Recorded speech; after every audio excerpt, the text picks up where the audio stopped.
Assalamualaikum warahmatullahi wabarakatuh. Hari ini di kelas 5 kita akan belajar tentang hidup lapang dengan berbagi wakaf elemen fikih fase C. Apakah kamu pernah mendengar wakaf?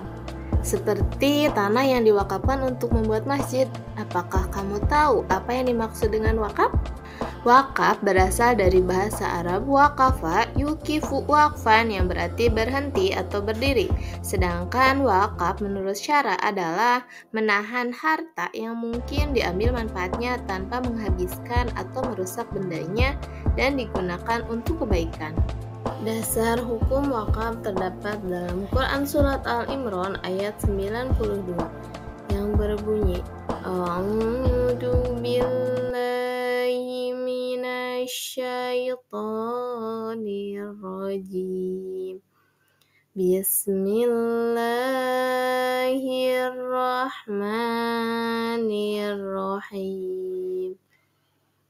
Lan tanalul birra hatta tunfiqu mimma tuhibbun wa ma tunfiqu min syai'in fa innallaha bihi alim.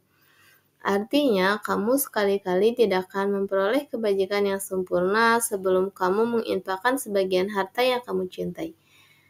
Adapun yang kamu infakkan, sesungguhnya Allah mengetahui tentangnya. Quran Surat Al-Imran ayat 92. Perbedaan wakaf dengan sedekah. Wakaf berbeda dengan sedekah. Sedekah bisa dilakukan bukan hanya dengan materi, tetapi bisa menggunakan non-materi selama memberi manfaat baik. Sedangkan wakaf hanya bisa dilakukan menggunakan materi dan yang tidak merusak bendanya jika digunakan. Selanjutnya ialah rukun wakaf. Rukun wakaf adalah tata cara menjalankan wakaf secara berurutan. Dalam fikih Islam dikenal ada 4 rukun wakaf. Yang pertama yaitu wakif, orang yang memberi wakaf. Seorang wakif harus memenuhi syarat-syarat seperti sudah mencapai usia balik, memiliki akal sehat, dan menjadi pemilik sah dari barang yang diwakafkan. Selain itu, tidak ada paksaan dalam proses mewakafkan, dan tidak ada larangan bagi wakif untuk menghibahkan harta tersebut. Kemudian yang kedua ialah mauquf, benda yang diwakafkan.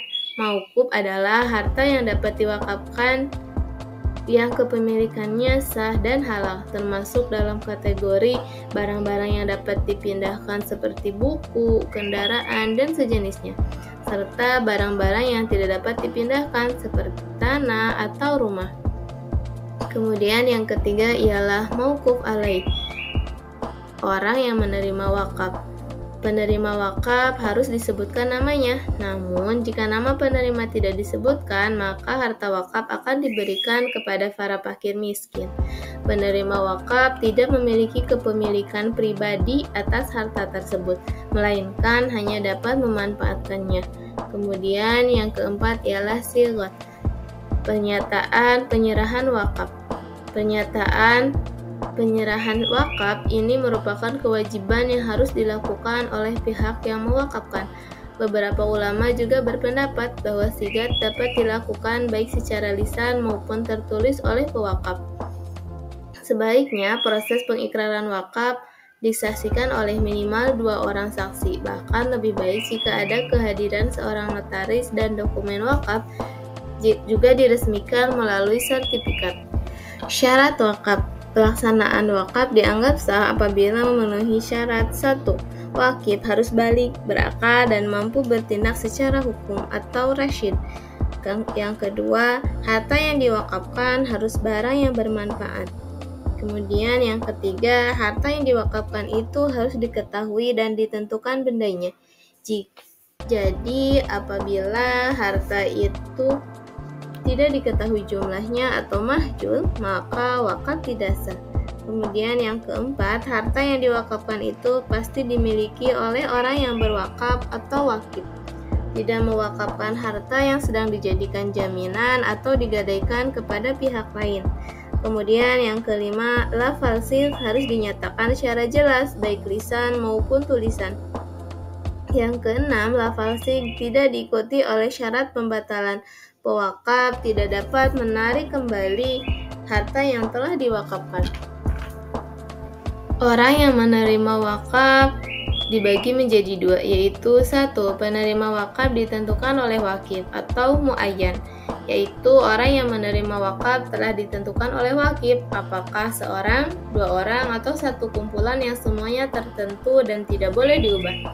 Persyaratan bagi yang menerima wakaf ialah orang muslim, merdeka, dan kafir zimmi, atau orang yang bukan Islam namun tidak memerangi Islam, maka memenuhi syarat ini boleh memiliki harta wakaf. Adapun orang bodoh, hamba sahaya, dan orang gila tidak sah menerima wakaf. Yang kedua, penerima wakaf tidak ditentukan atau ghair muayyan.